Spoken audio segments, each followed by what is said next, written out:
আপনি কবরে যাবেন, সেখানেও কোরআন আপনার সঙ্গী হবে। হাসরে যাবেন তো সেখানেও আপনার সঙ্গী হবে। আপনি মানুষ যখন অবাক হয়ে প্রশ্ন করবেন, কোরআন তুমি কোথা থেকে আসলা, আপনাকে জবাব দেবে আনা সাহিবুকাল কোরআন, আমি তোমার সঙ্গে দুনিয়াতে আমাকে ধারণ করেছিলে। তো নামাজ যদি এরকম ভাবে আদায় করেন, তো নামাজ এরকম ভাবে আপনার সঙ্গী হয়ে যাবে, আপনার পক্ষে রবের কাছে জবাব দিবে।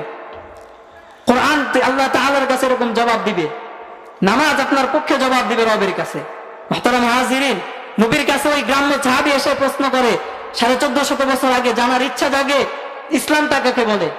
আজকে আপনি আমি মডার্ন যুগের মানুষ, আমরা বলি না মডার্ন যুগের মানুষ, দুনিয়ার সবকিছু আমার কাছে জানা আছে, ইসলামটা কাকে বলে এটাই আমার কাছে জানা নাই, ঠিক কি না?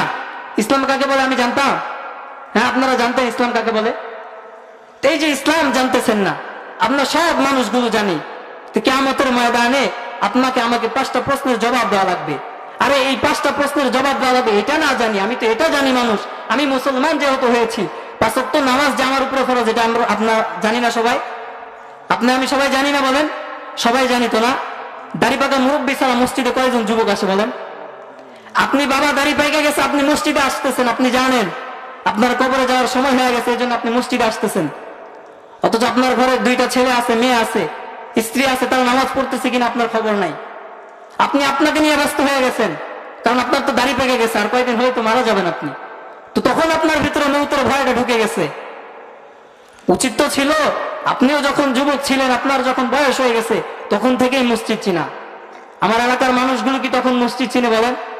না, দাড়িগুলো যখন পেকে যায়, দুনিয়ার ব্যস্ততা যখন আর করতে পারে না, দুনিয়ার কাজকর্ম যখন অচল হয়ে যায়, তো তখন মসজিদ চিনে মানুষ, তখন মসজিদে গিয়ে সময় দেয়, ঠিক কিনা? তখন মসজিদে যায় না।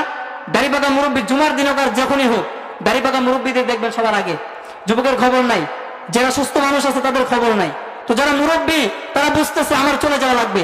আরে ভাই, যে যুবক আছে সে কি মারা যাবে না বলেন? সেও তো যাবে, সে কখন মারা যাবে এটা তো কখনো যায় কারো জানা নাই। ওয়ালিকুল্লি উম্মাতিন আজাল, আল্লাহ জানায় দিতেছে যে ওয়ালিকুল্লি উম্মাতিন আজাল ফাইদা জা আজালুহুম লা ইস্তাখিরুনা সাআতাও ওয়া লা ইস্তাকদিমুন। তো যুবক আর